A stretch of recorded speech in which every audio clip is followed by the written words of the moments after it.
안녕하세요. 오늘의 동아아산 건강강좌는 만성기침의 최신 치료법에 대하여 준비하였습니다. 저는 서울아산병원 알레르기내과의 송우정입니다. 요즘 기침이 사회적 문제가 되는 시대입니다. 코로나 때문인데요. 지하철을 타서 옆 사람이 기침을 하거나 아니면 본인께서 기침을 하실 때 옆의 시선 또는 본인의 마음이 많이 불편한 것을 느끼셨을 겁니다. 그만큼 기침 소리가 예민한 시대, 그렇기 때문에 이런 기침을 앓고 있는 환자분들에게는 이 기침은 그 자체가 본인의 몸과 마음이 불편한 것뿐만 아니라 사회적으로 많은 눈총, 그리고 사회적으로 격리가 되는, 거리가 생기는 그런 시대이기도 합니다. 우리가 기침을 가지고 있는 이유는 우리 몸의 기도, 숨길이죠. 그리고 해로운 물질들이 들어와서 폐렴을 일으키는 것을 방지하기 위해서인데요. 때문에 우리 몸의 기침 반사는 우리 몸의 필수적인 보호신경 반사라고 할 수 있습니다. 하지만 동시에 기침은 여러 가지 다양한 질병의 신호이고 증상이기도 하기 때문에 우리가 기침을 한다는 것은 우리 몸을 보호하는 중요한 역할을 가지고 있음과 동시에 또 우리 몸을 불편해하게 하는 중요한 증상 문제이기도 합니다. 기침 자체가 질병이 되는 경우가 있습니다. 크게 두 가지 경우인데요. 하나는 기침이 오래 지속되거나 또 하나는 기침 반사가 불필요한 상황에서 작동하는 경우입니다. 예를 들어서 찬 공기, 향수, 말할 때 같은 경우인데요.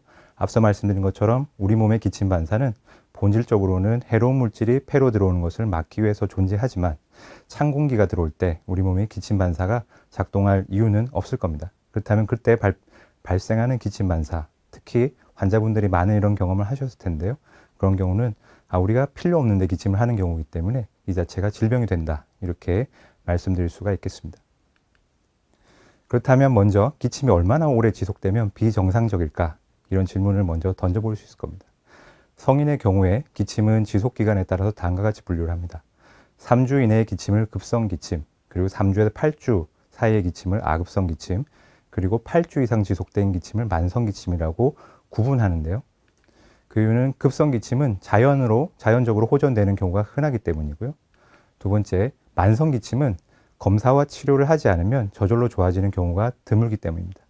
때문에 8주 이상의 기침을 따로 구분하여 현재 만성기침이라고 얘기를 하고 있고요. 이것은 현재 국내외 기침 진료 지침의 공통적인 내용이고 성인에서는 8주, 소아에서는 4주 이상으로 구별을 하고, 따라서 이런 경우에 원인 질환을 진단하고 치료하는 순서, 그리고 원인 질환이 불명확한 기침을 치료하는 방법을 현재 가이드라인에서는 안내하고 있습니다. 만성기침은 지역사회에 굉장히 흔한 문제입니다. 보시는 그림은 그 색깔의 짙은 정도에 따라 가지고 만성기침이 나라마다 지역사회 어른 속에 얼마나 많고 흔한지를 보여주고 있는데요. 전 세계적으로는 지역사회 성인 인구 집단의 약 10%가 지난 1년 사이에 오래 지속되는 만성기침을 경험한 바 있다고 응답을 하고, 우리나라는 상대적으로 서양보다 낮지만 여전히 높은 한 4에서 5% 사이를 보여주고 있습니다. 우리나라의 만성기침 유병률 조금 더 자세히 보신다면 현재 6에서 10%가 현재 이 시점, 이 강의를 선생님들께서 들으시는 이 시점에도 기침 문제를, 크고 작은 문제를 가지고 계시고요. 왼쪽에서 보시는 그림은 기침의 지속기간을 응답한 우리나라 국민건강영양조사 설문의 결과입니다. 보신 것처럼 많은 기침이 환자가 한 달 이내에 급성기침을 가지고 있음을 왼쪽에서 보실 수가 있고, 하지만 동시에 오른쪽에 50주 이상 지속된 기침도 많다는 것을 보실 수 있습니다. 때문에 우리나라 현재 기침 문제를 가지고 있는 6에서 10% 성인 가운데 약 40% 정도가 1년 이상의 기침을 가지고 있고, 이 말은 8주 이상 기침이 지속되면 저절로 낫는 경우가 드물다, 1년 이상 지속되는 경우가 많다, 이렇게 이해하실 수가 있겠고요. 그렇다면 누가 만성기침을 많이 가지고 있느냐고 본다면 특히 고령층입니다. 오른쪽 그림에서 보시는 것처럼 이 만성기침이라는 문제는 65세 이상 연령층에서 특히 높은 특징을 가지고 있기 때문에 우리나라가 전 세계적으로 인구 고령화의 속도가 가장 빠른 것으로 알려져 있습니다. 때문에 현재보다 앞으로 더 만성기침은 더 중요하고 흔한 문제, 사회적 문제가 될 거라고 생각됩니다.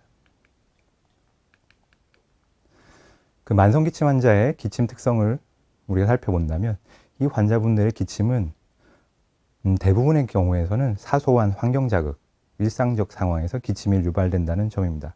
왼쪽에 보시는 그림은 우리나라 대학병원의 호흡기 알레르기 내과를 방문한 만성기침 환자를 대상으로 어떤 상황의 기침이 나는지를 물어본 설문 연구의 결과인데요.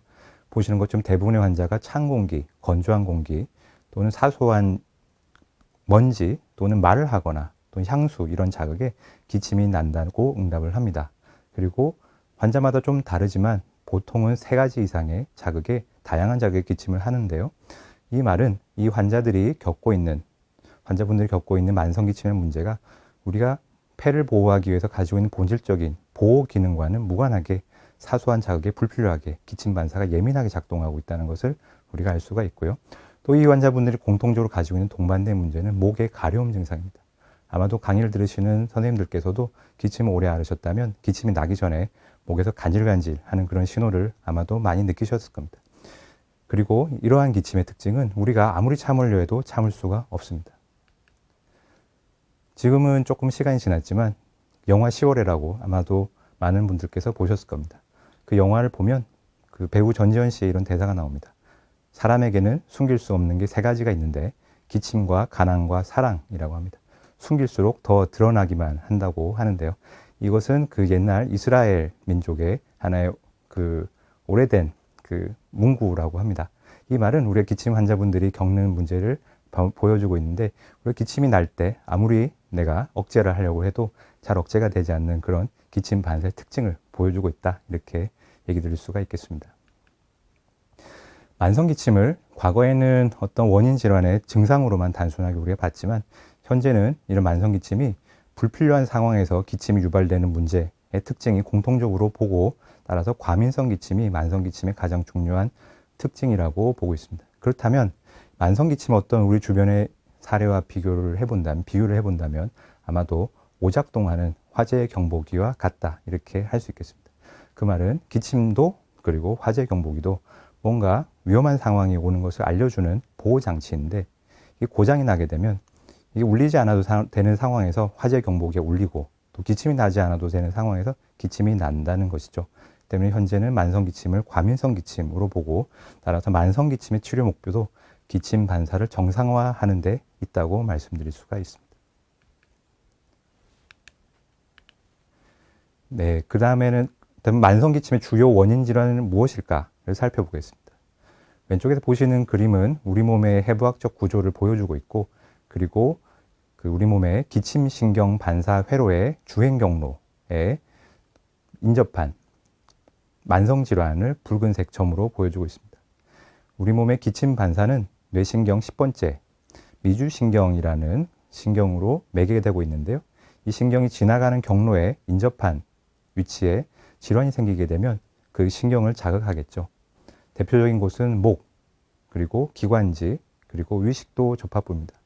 우리가 기침 반사가 존재하는 이유, 폐와 기도를 보호하기 위해서라는 걸 살펴본다면 목에 염증이 생기면 아마도 우리 몸은 뭔가 해로운 것이 들어오는구나 라고 생각해서 기침 반사를 예민하게 만들 겁니다. 그리고 기관지 염증이 생겨도 마찬가지로 우리 몸은 그렇게 적응을 할 것입니다. 그리고 폐를 공격하는 우리 몸 속의 주요 자극 원인을 하나 찾는다면 아마도 위산의 역류일 겁니다. 우리 위의 산은 우리가 섭취하는 음식물을 소화시키고 분해시켜서 영양소를 섭취하게끔 하는 본질적인 1차 도구인데요. 그런 위산은 역으로 그게 우리 몸을 공격한다면 굉장히 강하게 우리 몸의 세포와 조직을 파괴시킬 겁니다. 때문에 위산이 역류를 할 때 우리 몸은 기침 반사를 작동시켜가지고 위산이 폐로 넘어가지 않도록 해주는 역할을 합니다. 그 때문에 이런 것처럼 목과 기관지 그리고 위식도 접합부에 병이 생긴다면 우리 몸의 기침 반사는 자연스럽게 예민해지고 우리 몸을 보호하기 위해서 기침을 하게 되는데요. 즉 이곳에 병이 생기면 우리 몸의 기침이 오래 가게 되는 겁니다. 때문에 이러한 것을 해부학적 진단 프로토콜이라고 현재 부르고 있고 오른쪽 보시는 국제적인 기침, 만성기침의 진료 지침에서도 이러한 질환들을 잘 찾아서 치료하는 것을 강조하고 있습니다. 만성기침 원인을 감별하기 위한 첫 단계는 흉부 엑서선 검사를 하고 폐기능 검사를 하고 그리고 흡연력 그리고 약제 복용력 특히 ACE 인히비터 차단제라고 하는 혈압약, 심장약 등으로 흔히 복용하고 계신 약을 확인하는 것입니다. 이걸 통해 가지고 우리는 아주 빠르게 눈으로 확인할 수 있는 이상 질환의 여부를 확인을 하고 또 기침 반사를 자극할 수 있는 담배 연기 또는 약물의 어떤 복용력을 확인함으로써 초기에 기침을 유발하는 주요 원인, 1차적인 원인을 스크리닝하게 됩니다. 근데 이러한 것들이 다 그 해소가 되고 나서 엑스레이도 정상이고 폐기능 검사도 정상이고 흡연력도 없고 또 이러한 에이스 이니비터를 복용하고 있지 않은 환자에서는 아까 말씀드린 것처럼 미주신경의 주행 경로와 인접한 목, 기관지, 위식도 역류의 이런 접합부의 질환들을 찾게 되는 것이 순서인데요. 우리나라의 환자의 특징을 본다면 상기도 질환, 즉 코와 목의 염증 질환이 되겠습니다. 알레르기 비염 또는 부비동염, 축농증이 되고요. 다음으로는 기관지에 생기는 천식, 그리고 호상구 기관지염이라 부르는 천식과 유사한 병이 되겠습니다. 이러한 기도 질환들이 우리나라 만성기침 환자에서는 약 90%의 원인을 설명하고 있고, 이러한 것은 서양에서와 다른 특징입니다. 서양에서는 비만하는 환자가 많기 때문에 그와 관련돼서 위식도 역류 질환과 관련된 만성기침 환자가 한 10에서 20% 정도로 상대적으로 흔한 차이가 있고, 우리나라를 포함한 동양권에서는 위식도 역류에 의한 기침은 아직까지 그다지 많지 않은 차이가 있습니다. 우선은 상기도 질환과 관련된 기침을 살펴보겠습니다. 현재 의학 분야에서는 이러한 기침을 상기도 기침 증후군, 또 후비로 증후군 이렇게 부르고 있습니다. 이러한 경우에는 의료진들은 알레르기 비염, 부비동염, 축농증, 코폴립, 비용종과 같은 병의 진단 병력을 확인하고 또 콧물, 코막힘, 재채기, 그리고 후각의 저하 등과 같은 코 증상을 동반했는지를 확인합니다. 이러한 상기도 질환이 있을 때 기침이 예민해지는 이유 또는 기침이 지속되는 이유는 코 염증이 지속되면 우리 몸은 무언가 해로운 것이 들어오고 있다고 생각을 하고 우리 몸의 기침 반사를 예민하게 적응시킵니다. 그리고 동시에 코에 염증이 있으면 그 중력을 따라서 코의 분비물이 목으로 내려가게 됩니다. 그러면 기침 신경이 밀집해 있는 목을 자극하게 되기 때문에 우선 기침을 할 수가 있고, 또 하나 중요한 것은 이런 코와 염증이 있는 경우에는 기관지에도 유사한 염증이 동반되는데 천식과 같은 경우가 대표적인 사례가 되겠습니다. 이런 상기도 기침 질환이 있을 때는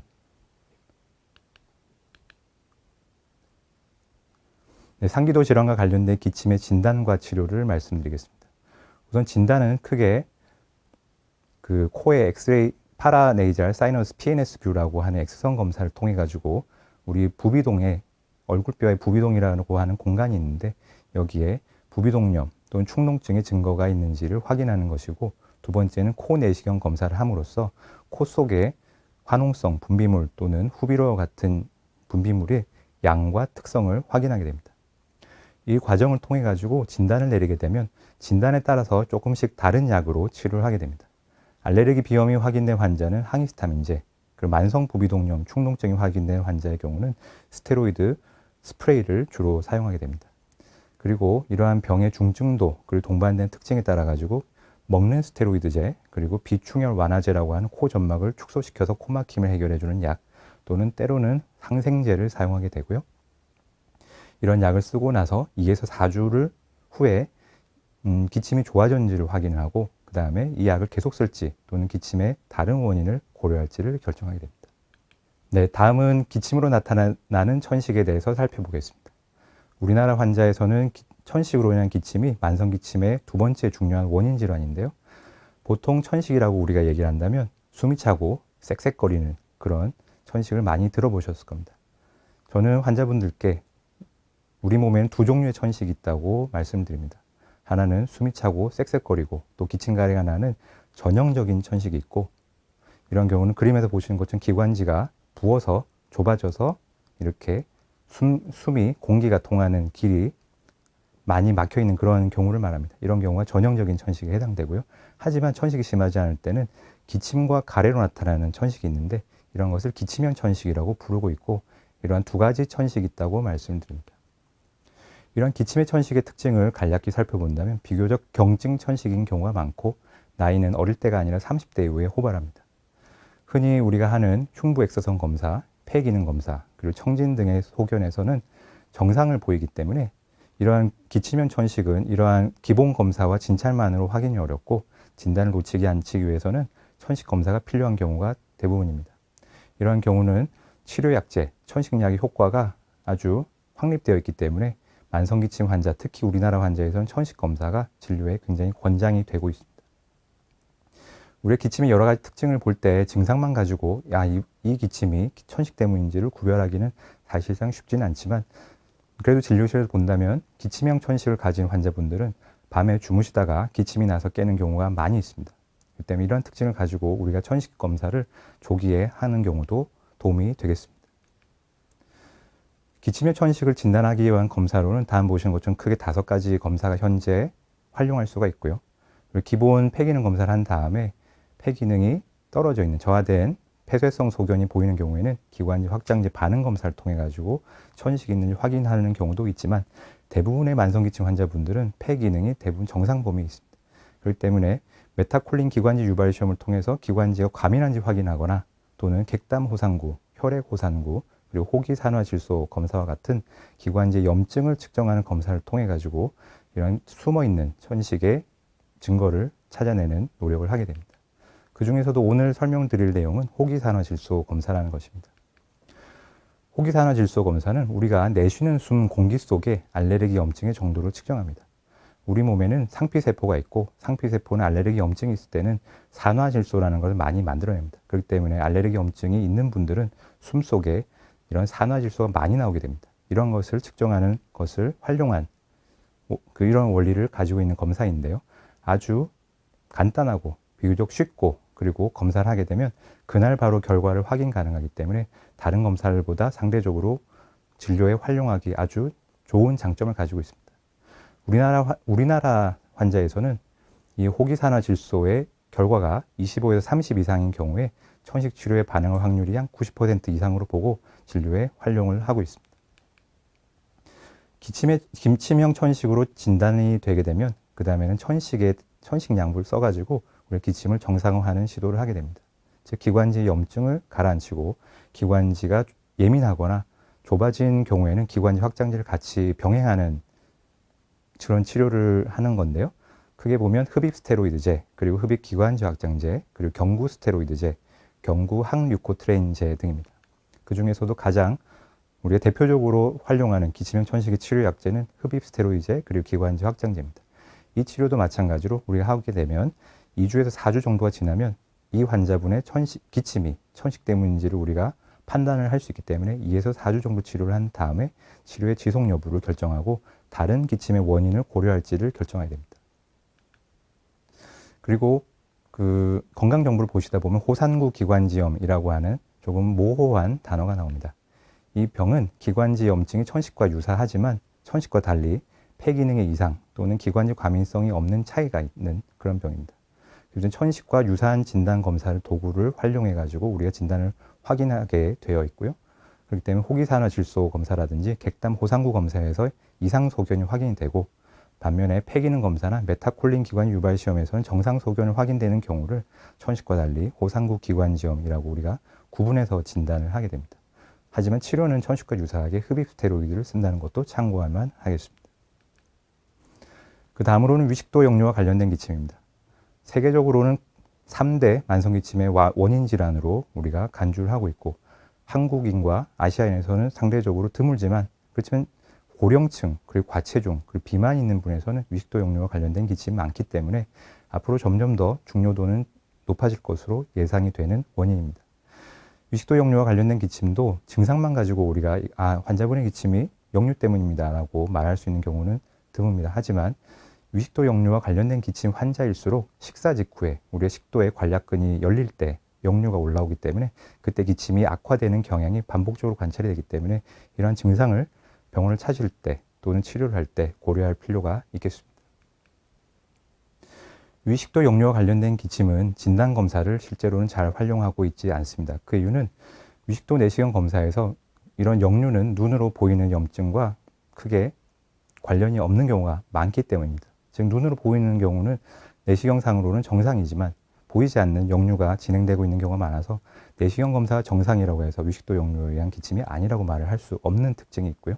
그 다음에는 24시간 식도 산도 검사가 있습니다. 이것은 우리가 그 식도의 그 산도를 측정하기 위한 센서를 24시간 거치를 하고 우리가 기침을 하면서 하루 일상을 지내는 사이에 기침을 하는 시간과 그 산의 역류가 발생한 시간을 체크를 해가지고 실제로 기침과 이러한 위산의 역류가 관련되는지를 확인하는 검사인데요. 우리가 이 검사는 하기가 어렵기 때문에 실제로는 아주 기침이 심한 경우에 대학병원에서만 일부 활용하고 있는 검사라고 보시면 되겠습니다. 위식도 역류와 관련된 기침은 때문에 우리가 아직 진단 검사를 통해 가지고 진단을 하고 치료를 하기보다는 이러한 앞선 상기도 질환 그리고 천식에 기침을 배제한 다음에 그런 원인들이 배제가 된 다음에 역류를 가능성이 있다고 추정을 하고 치료하는 경우가 더 많이 있습니다. 치료는 역류를 줄이기 위한 생활 습관 개선, 중요하게는 체중을 줄이거나 또는 저녁 늦게 식사를 하지 않도록 하거나 또는 역류를 증가시키는 커피라든지 초콜릿이라든지 술 같은 것들을 섭취를 줄이도록 하는 생활 습관 개선을 우선 시도를 하고 그 다음에는 약물을 통해 가지고 위산 분비를 억제시키거나 위장관 운동을 촉진시키는 그런 치료를 시도하게 됩니다. 하지만 예전에는 10년 전에는 만성기침 진료지침에서 위산 분비 억제제를 굉장히 강조해서 사용하도록 하였습니다. 하지만 우리가 연구를 통해서 알게 된 것은 위산 분비 억제제는 위산 역류가 있는 경우에만 기침을 개선시키는 효과가 있다는 겁니다. 이 때문에 현재 가이드라인에서는 속쓰림 또는 신물 또는 위산이 역류되는 증상이 동반되는 만성기침 환자에서만 위산 분비 억제제를 사용할 것을 권고하고 있다. 이 점을 참고하실 만하겠습니다. 그 밖에 만성기침의 원인 질환으로는 빈도는 작지만 중요한 질환들이 있습니다. 간질성 폐질환, 기관지 확장증, 그리고 기관지 내 결핵, 그리고 종양 등이 있습니다. 때문에 우리가 진료를 볼 때 엑스레이에서 정상이고 다른 원인으로 설명이 되지 않는 경우에는 흉부 CT 검사 또는 기관지 내시경 검사 같은 것을 추가로 고려함으로써 드물지만 놓쳐서는 안 되는 이런 병들을 감별해야 되는 경우도 있습니다. 이렇게 우리가 그 흔한 질환들, 그 드문 질환 원인들을 배제하고 나왔을 때 그럼에도 불구하고 설명되지 않고 또 치료되지 않고 있는 기침이 있습니다. 이러한 현상을 현재는 원인 미상의 난치성 만성기침이라고 부릅니다. 대학병을 찾는 만성기침 환자의 약 20%를 차지할 정도로 비교적 흔한 문제이고요. 이러한 명칭은 의심되는 원인 질환이 있어서 치료를 했는데 기침이 지속되는 경우이거나 검사를 아무리 열심히 해도 원인 질환으로 설명이 되지 않는 그런 채로 지속되는 기침을 말합니다. 보통 환자분들의 특징은 5년에서 10년 이상 기침이 지속되고 또 여러 병을 다니시면서 어떤 병원에서는 천식, 다른 병원에서는 비염, 또 다른 병원에서 역류라고 다양한 질환으로 진단을 받고 치료를 받았지만 잠깐 듣는 것 같지만 결국에는 기침이 낫지 않는 그런 특징을 보이고 또 이러한 원인 미상의 난치성 만성기침은 다양한 환경 자극, 찬 공기, 향수 또는 심호흡 이런 아주 사소한 자극에 기침이 나타나는 기침 과민성의 특징을 더 강하게 보입니다. 그리고 기침이 시작되기 전에 목에서 간질간질한 충동이 온다거나 가려움, 이상감각, 이물감을 가지고 있는 경우가 대부분이기 때문에 이런 원인 미상의 난치성 만성기침은 현재 과민성 기침 반사, 또 후두 과민성이 아주 중요한 병으로 이해를 하고 있습니다. 그래서 현재는 이러한 그 난치성 만성기침을 신경통과 유사한 기침으로 해석합니다. 우리가 앞서 기침 반사는 신경에 의해서 매개된다고 말씀을 드렸는데요. 그때 우리가 뜻대로 조절할 수가 없고 어떤 조건이 되면 우리 몸을 보호하기 위해서 자동적으로 발동이 되는 반사입니다. 우리 몸의 감각신경도 마찬가지죠. 날카로운 칼이 내 피부에 닿으면 우리는 감각신경이 그 자극을 느끼고 바로 손을 빼게 됩니다.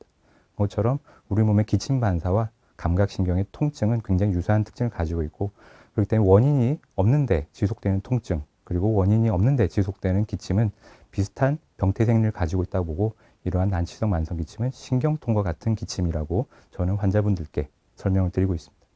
그래서 이러한 만성기침은 지속되는 기침 반사를 정상화시키는 과민성을 정상화시키기 위한 치료를 하게 되고요. 크게 두 가지 접근을 합니다. 하나는 기침 반사의 신경회로를 오작동시키고 있는 이러한 현상을 정상화시키기 위해서 화학 성분의 기침약을 쓰는 것입니다. 두 번째는 우리 만성기침을 오래 하다 보면 우리 몸이 특히 우리 몸의 그 중추신경계, 뇌라고 합니다. 뇌는 우리 몸의 기침 자극을 억제할 수 있는 하나의 생리적인 기능, 퓨즈와 같은 어떤 기능을 가지고 있는데 이렇게 기침을 오랫동안 난치성으로 하다 보면 이런 기침을 억제하는 그런 뇌의 중추의 기능이 소실된 현상을 우리는 관찰합니다. 때문에 난치성 만성기침을 정상화시키기 위해서는 기침약뿐만 아니라 기침 억제 기능을 회복하기 위한 비약물 치료 그리고 행동요법이 추천되고 있습니다. 이런 난치성 만성기침 환자는 신경통과 비슷한 병태 생리를 가진다고 말씀을 드렸는데요. 그 이유는 환자분의 특징이 그럴 뿐만 아니라 또 임상시험을 통해 가지고 그 효과가 입증된 약제들이 대부분 진통제이기 때문입니다. 현재 임상시험을 통해서 입증된 약은 보시는 것처럼 마약성 기침약과 신경통 치료제가 유일합니다.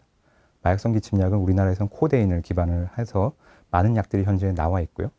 그리고 신경통 치료제로는 가바펜틴, 프레가발린, 그리고 아미트립틸린이라고 부르는 신경안정제 또는 신경통약 또는 두통약 같은 것들이 현재 효과가 입증되어 있는 상태입니다.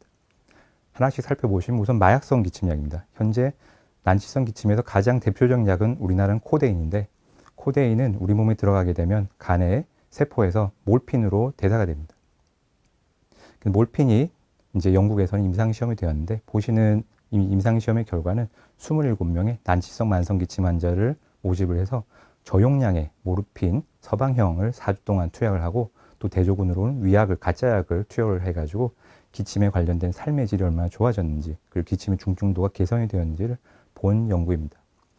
보시는 것처럼 그 몰핀을 투약받은 군에서 기침의 중증도가 확연히 감소를 하고 아주 빠르게 5일째부터 눈에 띄는 기침의 개선 효과가 나타나고, 이 약을 투약받은 군은 기침과 관련된 삶의 질이 눈에 띄게 개선이 됩니다. 즉 기침을 좋게 해주는 효과가 확연히 있다는 것인데요. 사실 이 약은 약 200년 전부터 결핵으로 인한 기침으로 고생하던 환자들에서 영국의 의사들이 이 약이 그 진통제로 썼는데 알고 봤더니 진통제 효과는 많지가 않고 오히려 기침약으로 효과가 많구나라는 것을 경험적으로 확인하게 되면서 현재는 진통제보다는 이런 기침약 용도로 주로 사용되고 있습니다.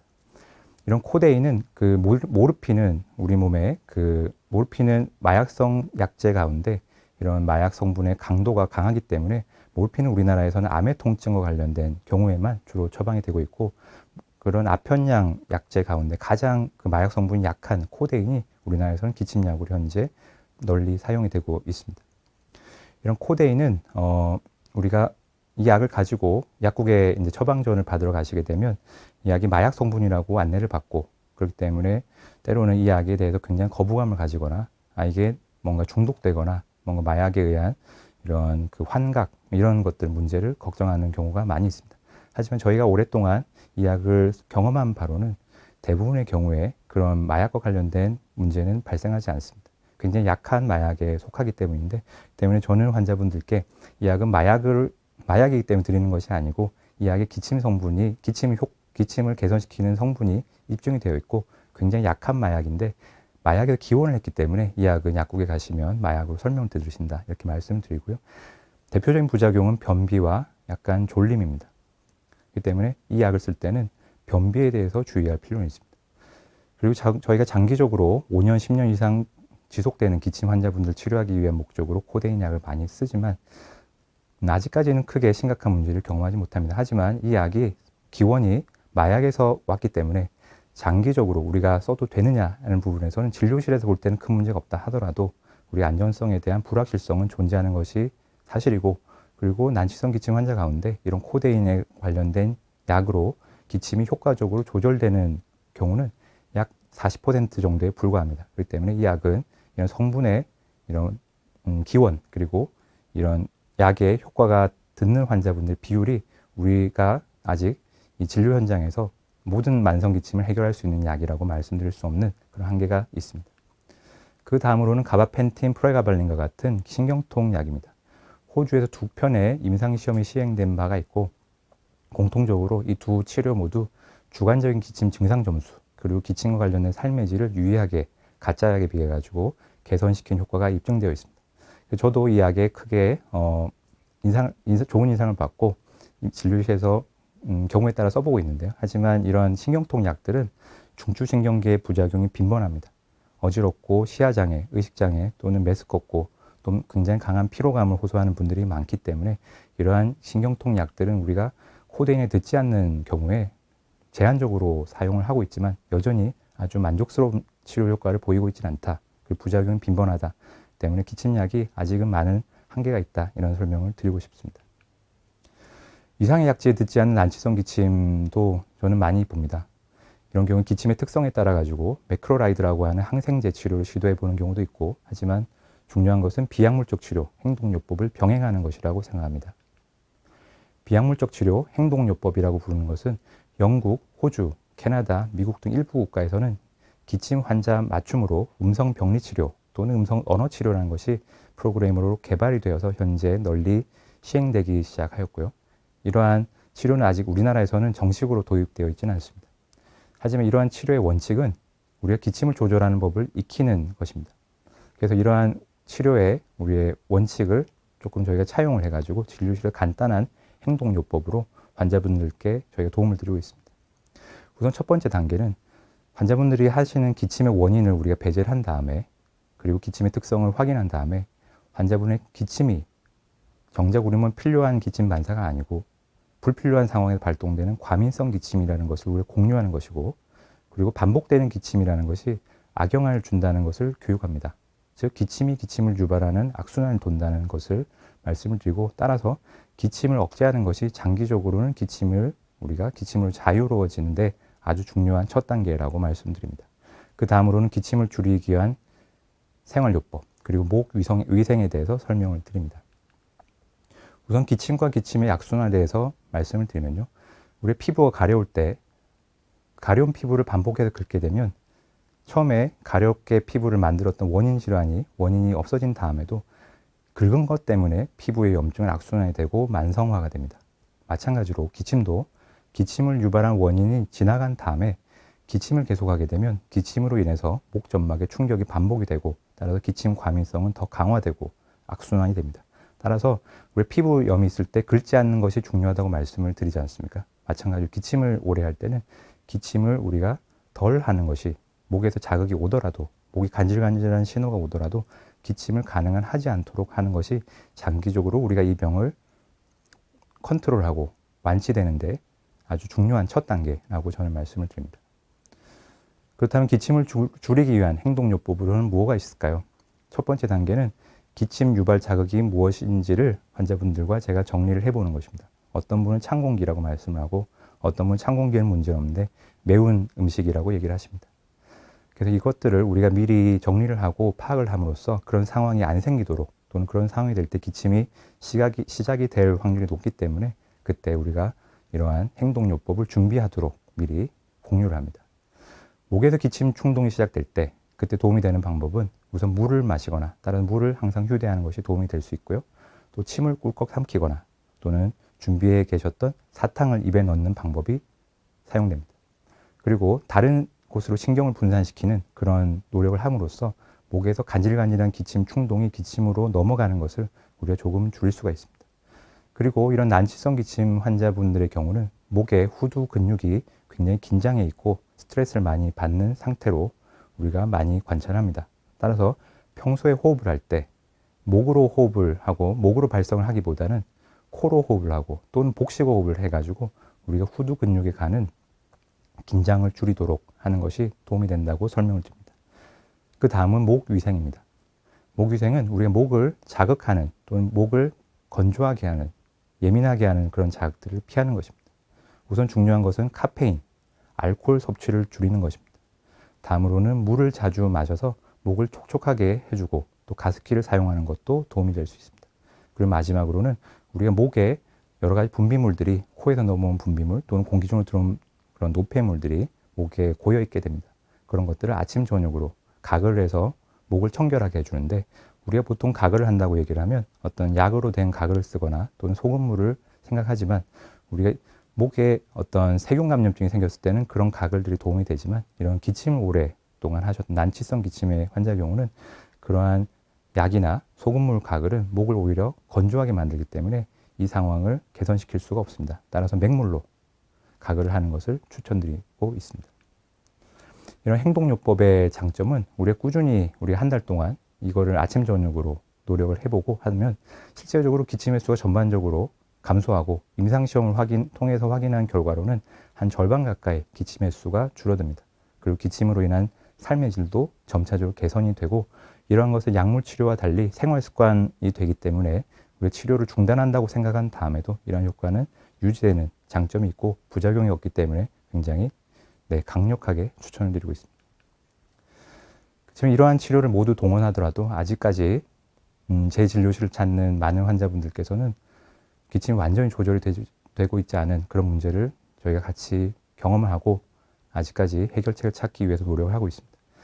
그런 점에서 최근에 새로운 기침약들이 개발되고 있다는 소식을 알려드리고 싶고요. 이러한 약들은 우리 몸의 기침 반사 신경회로 그 중에 과민성을 정상화시키기 위한 그런 약물들입니다. 이런 약들이 최근에 원인 미상의 난치성 만성기침 환자분들에서 임상시험의 성공을 우리가 보고 있고, 최근에 첫 번째 약이 임상시험 3상 임상시험을 성공적으로 마치고 현재 국제적으로 진료에 투입되기 위해서 심사를 받고 있습니다. 그렇기 때문에 우리나라에도 아마도 내년 또는 내후년에 이러한 새로운 기침약을 통해 가지고 기존에 우리 해결하지 못했던 난치성 원인 미상의 만성기침을 해결할 수 있을 것으로 기대를 하고 있습니다. 오늘 제가 드린 강의를 요약을 드린다면, 우리가 코로나로 인해서 기침이 어느 때보다도 사회적인 문제가 되고 있습니다. 기침을 오래 하는 분들은 몸과 마음이 힘든 것 이상으로 이런 사회적으로 기침 때문에 고생을 많이 하고 있습니다. 그 중에서도 만성기침은 8주 이상 지속되는 기침으로 정의를 하고, 이런 만성기침은 어떤 검사와 치료를 통해서 원인을 해결하지 않는다면 저절로 호전되는 경우가 드문 특징을 가지고 있습니다. 그 때문에 병원을 많이 찾게 되는 문제이고요. 병원에 오시게 되면 첫 단계는 기침을 유발하는 질환을 찾아서 치료하는 것이고, 그 중에서도 우리나라 환자에서는 천식이 중요하다고 강조를 드리고 싶습니다. 그래서 기침을 유발하는 질환을 우리가 찾은 다음에 여전히 설명이 안 되거나 기침이 지속되는 경우를 원인 미상의 난치성 만성기침이라고 현재 부르고 있습니다.